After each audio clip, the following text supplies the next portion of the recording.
Good evening, everyone. Welcome to Super Grats. This is Abhyansh Chauhan. And बच्चा party English literature की जो हमारी series चल रही है उसमें इवनिंग वाला सेशन आपको पता है, डेली इवनिंग शाम को 5 बजे, जब तक आपका इंग्लिश लिटरेचर का एग्जाम नहीं हो जाता, which is on the 22nd of February.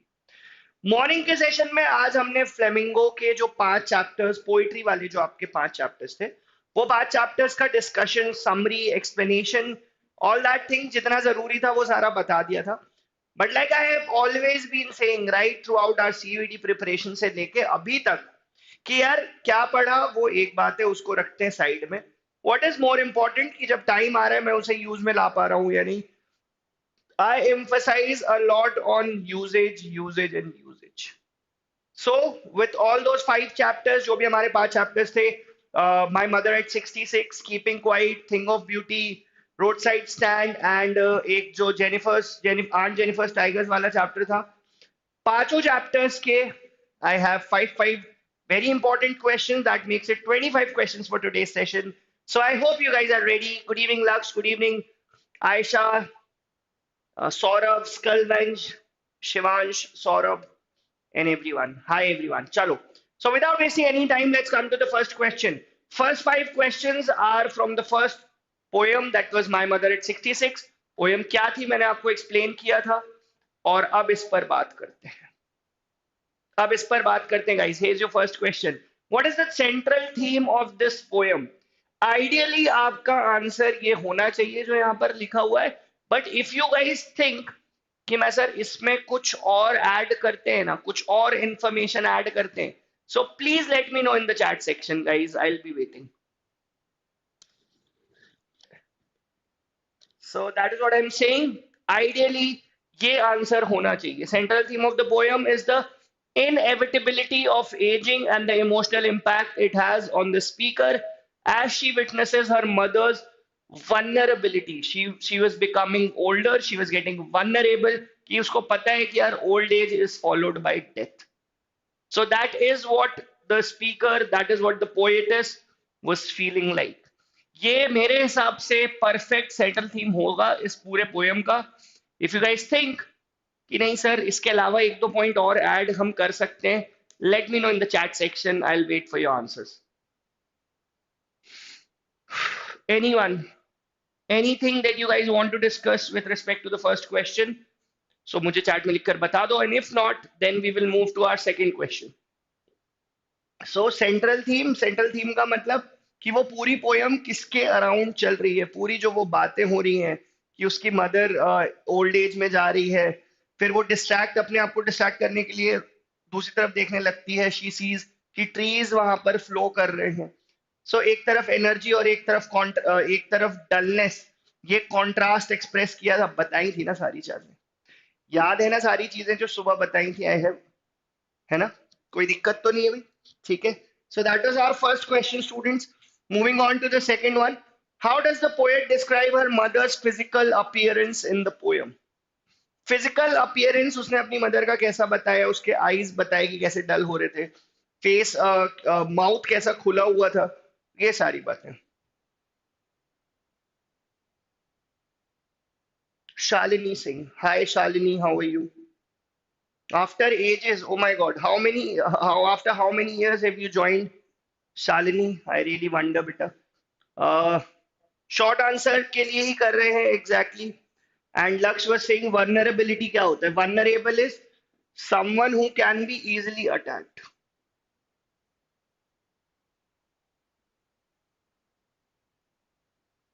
Someone who can be easily attacked.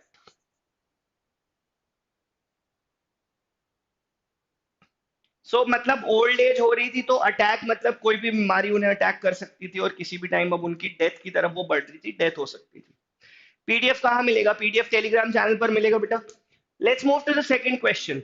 So how does she describe her mother's physical appearance? उसको आप ऐसे लिखने जाओगे, the poet describes her mother as having grey hair, wrinkles, and ये सब बातें वो क्यों बता रही है? अपनी मदर को डिसरिस्पेक्ट करने के लिए नहीं बता रही है, वो सिर्फ इस चीज को एम्फसाइज करने के लिए बता रही है कि she is getting older and older and older day by day. That is what she is trying to say. इस साल की फर्स्ट क्लास है. अच्छा, लास्ट ईयर क्लास करी थी, क्या बात है. चलो, So the poet describes her mother as having gray hair and wrinkles, emphasizing the physical signs of aging. The imagery portrays of fragility of her mother's state कि वो fragile हो चुकी थी, dull हो चुकी थी, face expression, wrinkles, eyes, hairs, सारी चीजों को explain करा था उसने कि physical appearance कैसा लग रहा है, and physical appearance काफी dull सा लग रहा था because obviously she was aging. So that was all about your question number two, students. Moving on to the third question. What emotions does the speaker express towards her mother? क्या emotions थे speaker के? तो speaker या जो poet poet थी उसके क्या क्या इमोशन थे? वो कंसर्न थी, वो काफी ज्यादा अटैच्ड थी अपनी मदर से, and at the same same time she was very insecure कि यार मदर की अब डेथ हो जाएगी, old age is followed by death, तब क्या होगा? So all these kind of emotions are being evoked, जो मैंने आपको सुबह के सेशन में बताए थे. क्वेश्चन ये है, आंसर ये है, tell me if you think कि इस आंसर को सर और बेटर कुछ करें या इस आंसर में कोई कंफ्यूजन है. आप अब आप लोगों का बताने वाला काम है, यू नो ना, कि भाई मॉर्निंग के सेशन में मुझे जितनी मेहनत करनी थी मैंने कर ली है. नाउ इट्स टाइम कि आप चीजों को आंसर करें. आप रिलेट कर पा रहे हो या नहीं, मॉर्निंग वाली चीजों को याद रख पा रहे हो या नहीं, that is where your challenge lies now. So the speaker expresses a mixture of what kind of emotions? She expresses her love, concern, as well as sadness towards her mother. There's a deep emotional connection as the speaker contemplates the aging process. Contemplate means to think over something.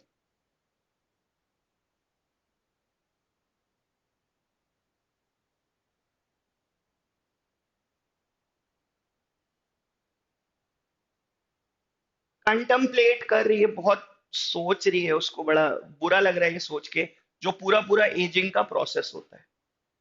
ठीक है, so that is what the answer for your third question is. Moving on, guys, to the next question from this poem, which is My Mother at 66. What symbolic elements are used in the poem to convey themes of aging? Themes of aging के लिए क्या क्या symbolic elements poet ने use किए? So the journey in the car is a symbolic representation of life's journey. The description of mother's trembling hands, as shake करते हुए hands, and the mention of slow journey allude to gradual procession of aging. It alludes to, it refers to, yeah, it points to the gradual process of aging. That is what it does. It points to the gradual process of aging. Hard words नहीं आते हैं बेटा, एक बार पढ़ लो अच्छे से, याद हो जाएंगे, याद हो जाएंगे, ट्रस्ट मी. जो भी नए नए वर्ड्स मिल रहे हैं उनको नए नए यूजेज में लाओ, यूजेज में लाओगे सारी चीजें याद हो जाएंगी, कोई प्रॉब्लम नहीं होगी. So that was guys our question number 4. I will move out of the frame. जिसको स्क्रीनशॉट लेना है वो स्क्रीनशॉट ले सकता है, जिसको पॉइंटर्स बनाने हैं वो पॉइंटर्स बना सकता है, और पीडीएफ इसका आपको टेलीग्राम चैनल पर मिल ही जाएगा. So anyone, any doubts here? Any doubts guys? नहीं? पक्का? चलो ठीक है. Let's move to the next question, the last question from from our first poem. What impact does the journey in the poem have on speaker's perception of her mother and life in general? So the entire poem is all about aging process, aging process, aging process, और उस poet के क्या emotions जुड़े हुए हैं in general, कि जब हम भी कभी अपने पेरेंट्स को ओल्ड एज में जाते हुए देखेंगे और ये इमेजिन करेंगे कि यार ओल्ड एज के बाद तो अब इनकी डेथ होने वाली है, सो अचानक से दिमाग में बहुत सारे नेगेटिव थॉट्स, बहुत सारा सैडनेस से भर जाएंगी चीजें. ठीक है, so here's your last question. Hi Rohit, how are you? Here's your last question, guys.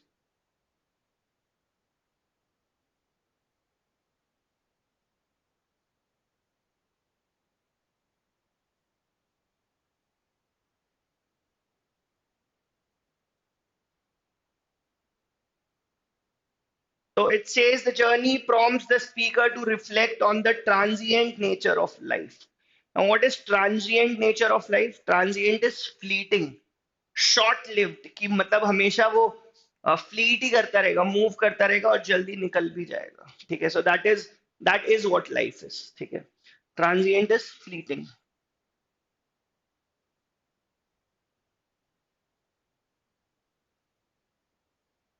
Transient nature is fleeting nature of life. Fleeting nature of life. The realization of a mother's aging serves as a poignant reminder of mortality, leading to a deeper appreciation of the fleeting moments in life. Poignant means calm, मतलब something that evokes some kind of feelings. So वो ही poignant nature की बात हो रही है. बहुत hard words use करते हैं आंसर में भाई. एक सिंपल सी बात है, अगर मेरा आंसर और दूसरे का आंसर सेम है तो समझ लेना कि अगर उसके 60% आ रहे हैं तो आपके भी 60% आएंगे. आपके 80 और उसके 60 में क्या डिफरेंस है? इन्हीं वर्ड्स का ही तो डिफरेंस है. किसी के 80 और किसी के 100 में क्या क्या डिफरेंस है? पता सबको है पोयम में क्या था, पता सबको चैप्टर में क्या था, बट वो प्रॉपर वर्ड्स में उस चीज को पुट अप नहीं कर रहे हैं. और जो बच्चे कर रहे हैं उन्हें अच्छे मार्क्स मिल रहे हैं. Simple is that. Right? So these were our 5 questions from the first poem, which was My Mother at 66. Let's move to the next one. Central theme का question मैंने हर poem के लिए रखा है.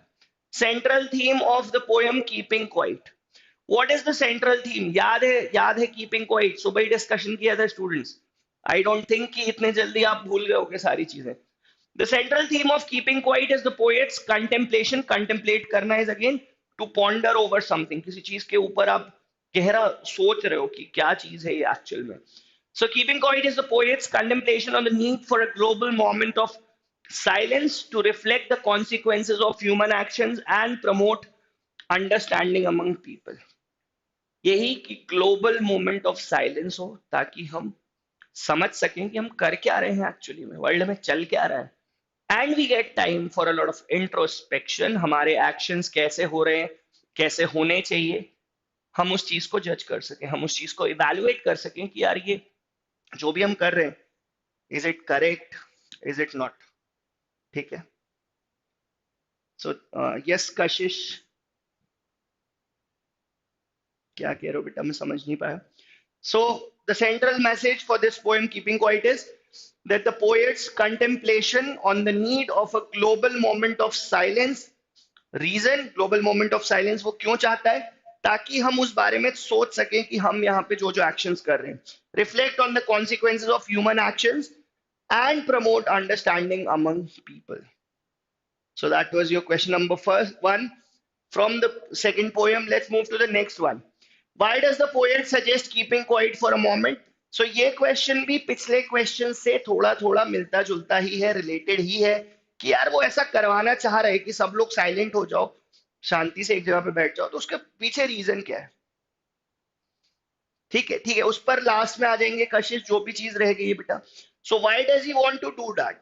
The poet suggest keeping quiet for a moment to break the cycle of human activity, allowing people to reflect on their lives and consider the impact of their action. Impact लिखा हुआ है, पिछले वाले answer में consequences लिखा हुआ था. So ये क्वेश्चन पिछले वाले क्वेश्चन के साथ सिंक में ही है, लगभग सेम क्वेश्चन ही है. I hope students यहाँ पर किसी को कोई कंफ्यूजन नहीं है. If anyone has any doubts, please feel free to ask. I can only give you 20 to 30 seconds.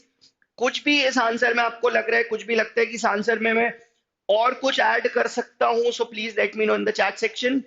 Otherwise, I'll move to the next question.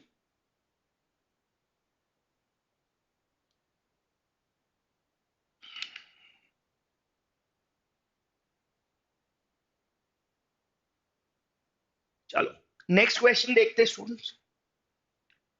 What metaphorical action does the poet propose to create a temporary pause in human activity?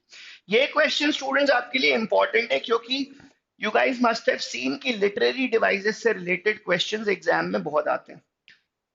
So the poet proposes the metaphorical action of stopping all machinery and communication, suggesting that if everyone stays still and silent, it can lead to deeper connection and understanding among people.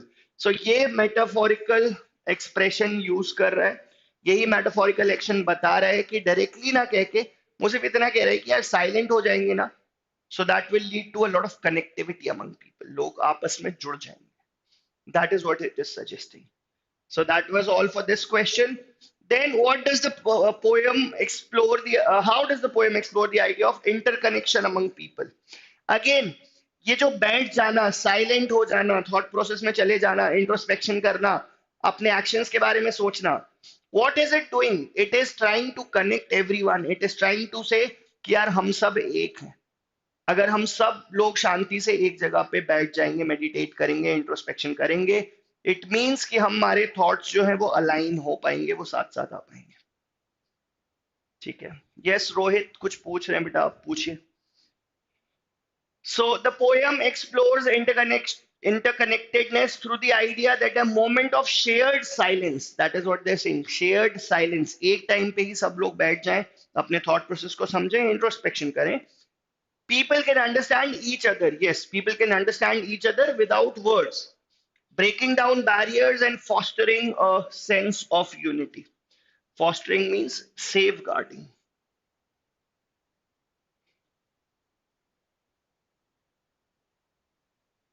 Safeguarding a sense of unity. That is what the poem is all about. That is where the interconnection leads.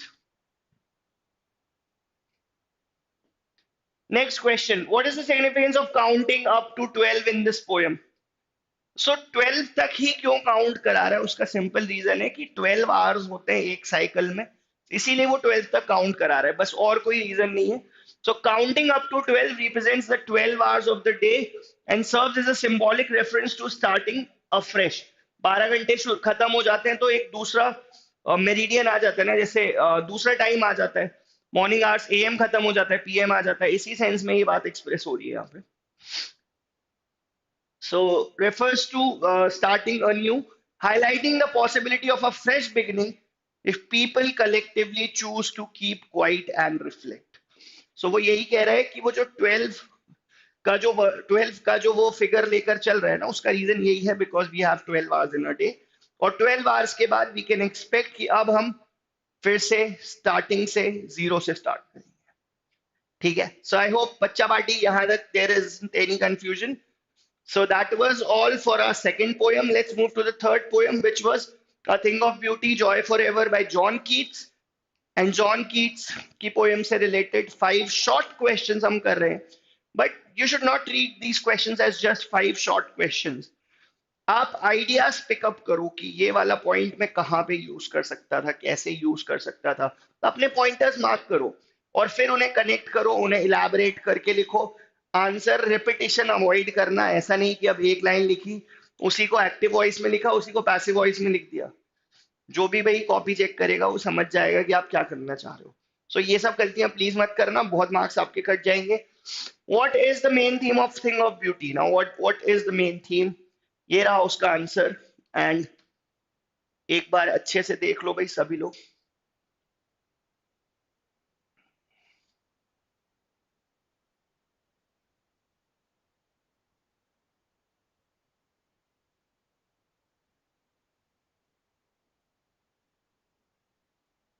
Yes, John Keats was a romantic poet.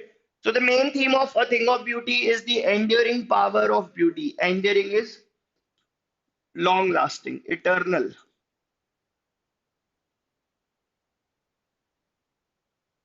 Eternal, long lasting. Eternal power of beauty to provide solace and inspiration in the face of life's challenges. So that is what the main theme, that is what the central theme of this poem is. Main theme, central theme के questions exam point of view से बहुत ज़्यादा important है.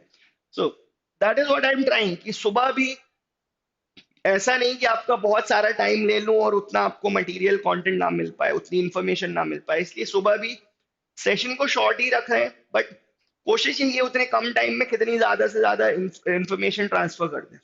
Similarly evening sessions में भी हम वही plan कर रहे हैं कि क्वेश्चंस का आपको आइडिया लगे कि किस तरह के क्वेश्चंस एग्जाम में हो सकते हैं and how will you approach these type of questions. सिर्फ इन्हीं बातों पर फोकस कर रहे हैं students. According to the poet, how does beauty impact human spirit? ये रहा स्टूडेंट्स इसका आंसर. और अगर कोई भी डाउट है तो बता दो भी.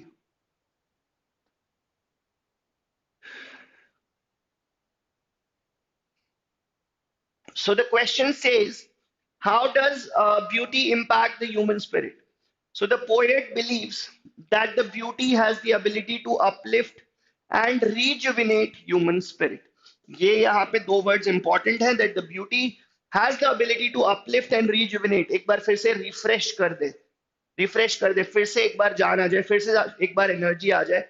That is what rejuvenation is all about. Rejuvenate the human spirit, acting as a source of continuous joy and comfort. It acts as a continuous source of joy and comfort. So that is what the poet thinks. Moving on to the next question, students, what natural elements are described as source of beauty in the poem? So whenever we say natural elements, यार उससे आपको क्या याद रखना है? Simple सी बात है. आप सन को याद रख सकते हो, मून को याद रख सकते हो, नेचर को याद रख सकते हो, माउंटेन्स को याद रख सकते हो, रिवर्स को याद रख सकते हो. अब इन सब में से पोयम में कौन कौन से मेंशन हुए उस पर जरा एक नजर मार देते हैं. So the poem mentions elements like sun, moon, trees, flowers, streams as sources of beauty, emphasizing the diverse and omnipresent nature of beauty in the world.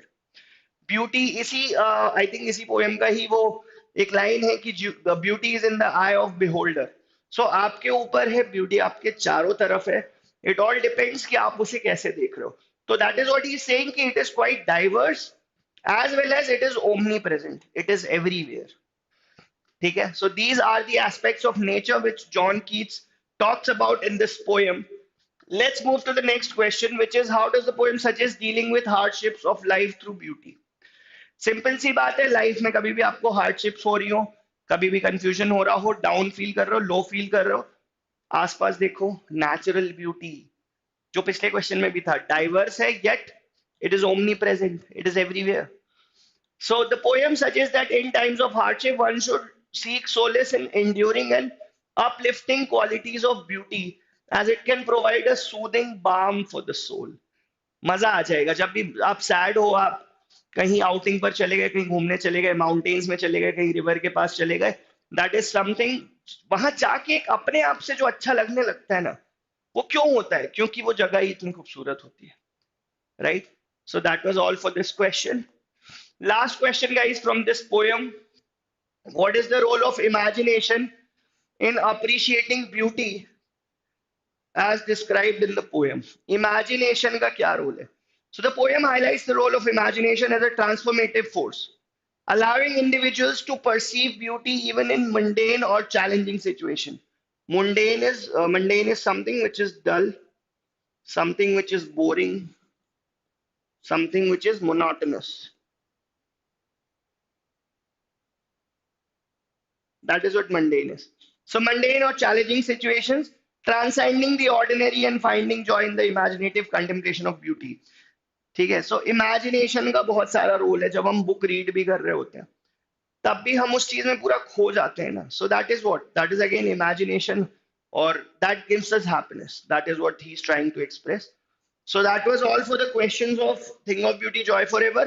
Let's move to the next 5 best questions from Roadside Stand. Top 5 questions from roadside stand, इन पर जरा discussion कर लेते हैं.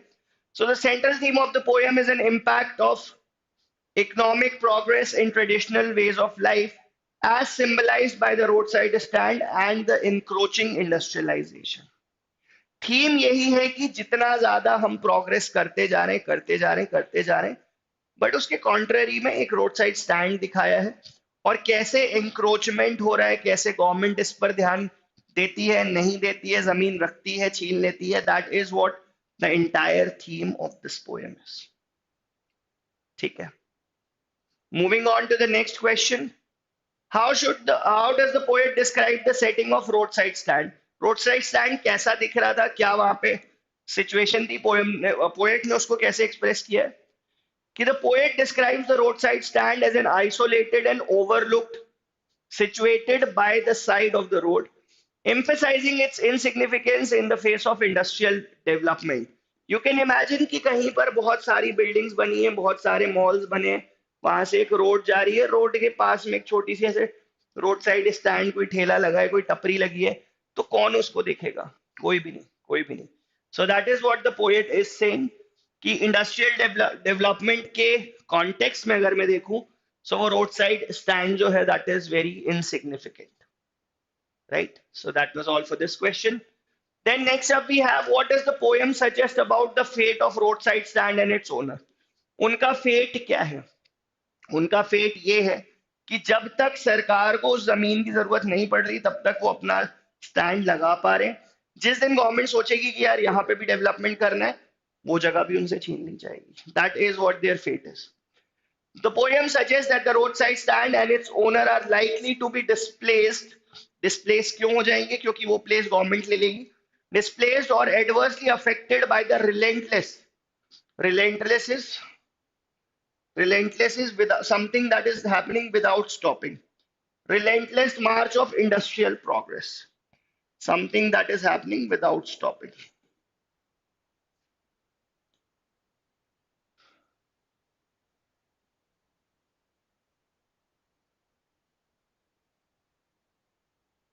Something that is happening without stopping. That is what relentless means.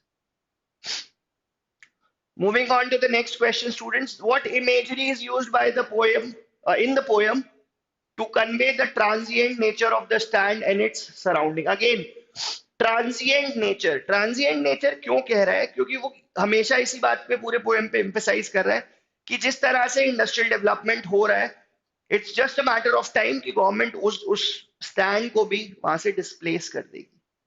सो ये बात यहाँ पे पूरे पोएम में चल रही थी। सो इमेजरी क्या यूज कर रहा है? The poet uses vivid imagery including blueberries as big as the ball of a thumb and the rusty pump to convey the sense of impermanence and decay associated with the roadside stand. So that is what he is trying to suggest. That is what he is using as imagery to express कि यार ये roadside stand अभी कैसा है और आगे क्या क्या problems ये face कर सकता है। Transient nature जो लिखा हुआ है, transient is again something which is fleeting, something that is short-lived. Now let's move to the last question from this poem, which says, what broader social commentary does the poem make about progress and its consequences? So broader social commentary क्या चल रही है? ठीक है, road side stand की तो story है, but broader sense में क्या हो रहा है? ब्रॉडर सेंस में यही हो रहा है कि बिल्डर्स, इंडस्ट्रियलिस्ट, यही लोग आगे बढ़ते जा रहे हैं। डेवलपमेंट के नाम पे भाई सारी चीजें हो रही हैं, बट जो रूरल पर्सन है वो एक्सप्लॉइट हो रहा है, जो पुअर पीपल है वो एक्सप्लॉइट हो रहे हैं, एंड गवर्नमेंट भी अनदेखा कर दे रही है, गवर्नमेंट भी इस तरफ ध्यान नहीं दे रही है। That is what the broader picture looks like. The poem serves as a commentary on the negative impact of industrial progress on tradition, rural ways of life, and what does it suggest? Suggesting that the pursuit of economic advancement often comes at the expense of local communities and their cultural heritage. Local जो लोग हैं और cultural heritage है वो destroy हो रही है due to this progress, due to this industrial progress. That is what the author is emphasizing on. Road side stand का एक एग्जाम्पल लिया है, बट ब्रॉडर कॉन्टेक्स्ट में वो बताना चाह रहा है कि प्रेजेंट टाइम में यही सारी चीजें वर्ल्ड में चल रही हैं। So that was all about this poem. Now let's move to the next poem and one of my favorite poems, Aunt Jennifer's Tigers. So Aunt Jennifer Tigers poem का theme क्या था? ये सारी चीजें हम सुबह डिस्कस कर चुके थे, समरी पूरा कर चुके थे। Let's look at top 5 questions from this chapter. So the central theme of the poem is the oppression and constraint experienced by Aunt Jennifer in her married life. उसके ऊपर काफी अत्याचार, काफी ऑपरेशन, काफी उसका जो हस्बैंड था काफी डोमिनेट करता था। That is what the central theme is. और वो अपने अंदर की फीलिंग्स को वेंट आउट नहीं कर सकती थी, तो व्हाट शी डिड, वो एम्ब्रॉयडरी बना रही थी जिसमें टाइगर्स फ्रीली घूम रहे थे। तो अपने फीलिंग्स, अपने इमोशंस जो वो खुद नहीं जी पा रही थी, वो अपने एम्ब्रॉयडरी के through she is trying to express it. So the central theme of the poem is the oppression and constraint experienced by Aunt Jennifer in her married life, which contrasted with the free and fearless existence of her embroidered tigers. क्या contrast express किया है, ये भी एक question हो सकता है। So वो एग्जामिनर के ऊपर है, वो आपसे कैसे भी क्वेश्चन पूछे, एक बार आपको समरी पता है, एक बार आपको प्रॉपर आंसर राइटिंग पता है ना, फिर कोई भी चीज ऐसी नहीं है जो आपको ट्रबल करेगी। Moving on to the next one, what do Aunt Jennifer's tigers symbolize? तो भाई उनके टाइगर्स वही सिंबलाइज कर रहे हैं, फ्रीडम, नो स्लेवरी, यही चीजें जो आंट जेनिफर अपने रियल लाइफ में फेस कर रही थी, वो टाइगर्स के थ्रू एक्सप्रेस कर रही थी कि यार ऐसा नहीं होना चाहिए जैसा मेरे साथ हो रहा है। So Aunt Jennifer's tiger symbolizes her desire of freedom and strength, serving as a representation of the qualities she lacks in her married life. जो चीज उसके मैरिड लाइफ में नहीं थी, जो चीजें उसके अंदर चल रही थी, जो फ्रस्ट्रेशन था which she could not vent out to anyone, so वो कहाँ पे बता रही थी, वो पूरा अपने एम्ब्रॉयडरी में जो टाइगर्स बना रही थी वहां पे she was trying to express all these things. Moving on to the third question, students.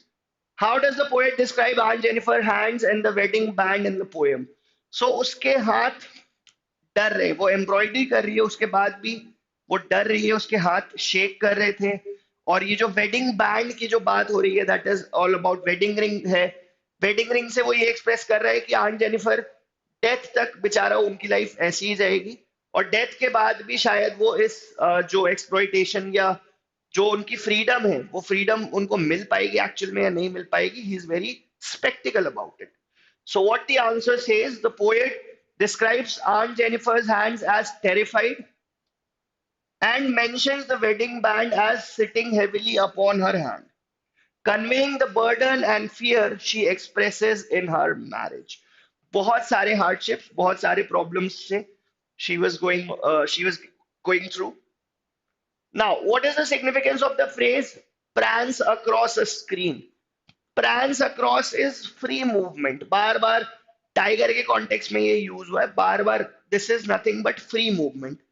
So the phrase prance around the screen emphasizes the idea that Aunt Jennifer's tigers, though confined in her embroidery, exhibit a sense of freedom and vitality that she herself lacks in her real life circumstances. सिर्फ एक ही चीज यहाँ पर सिर्फ एक ही चीज यहाँ पर ध्यान देनी है कि जो जो चीजें वो अपने रियल लाइफ में नहीं कर रही थी, जो जो चीजें उसको ट्रबल कर रही थी अपने रियल लाइफ में, वो ना हो, उसका ऑपोजिट वो एक्चुअल में क्या चाहती थी, that is what she was doing in the embroidery. Embroidery के थ्रू वो अपने अंदर के इमोशंस को निकाल रही थी. It is as simple as that. And that brings us to the last question of today's session. How does the poem depict the contrast between, again, same contrast पूरी poem में चला है कि जेनिफर्स लाइफ जो थी वहां पे freedom नहीं था, टाइगर जो उसने बनाए, जो उसने एम्ब्रॉयडरी बनाई, वहां पर पूरा फ्रीडम वो टाइगर्स को दे रही है. The poem contrasts Aunt Jennifer's oppressed and constrained life with the lively, fearless, and powerful tigers she creates in her art. And what does it highlight? It highlights the divide between her internal desires and external realities of her existence. That is all what was here. So बच्चा party, that was all for today's session. Telegram channel से related information मैं आपको हर session में देता हूँ. कोई भी problem हो आपके boards, CUET related preparation, we guys are there to help you out. So do join our Telegram channel. And this is how our paid batches look like. So that was all for all the poetry part of Flamingo. Tomorrow I'll be coming up with the first 4 chapters of Flamingo. Morning में summary discussions चलेगा, और शाम को questions देखेंगे, answer writing कैसे करना है उस पर वर्क करेंगे. Still if you guys have any doubts, मुझे कमेंट करके वीडियो के एंड में जरूर बता देना कि और क्या क्या चीजें हैं इंग्लिश की जो अभी भी बच्चों को ट्रबल कर रही है. So that is all from my side. कल मिलते हैं बच्चा पार्टी सुबह 11 o'clock. Thank you so much.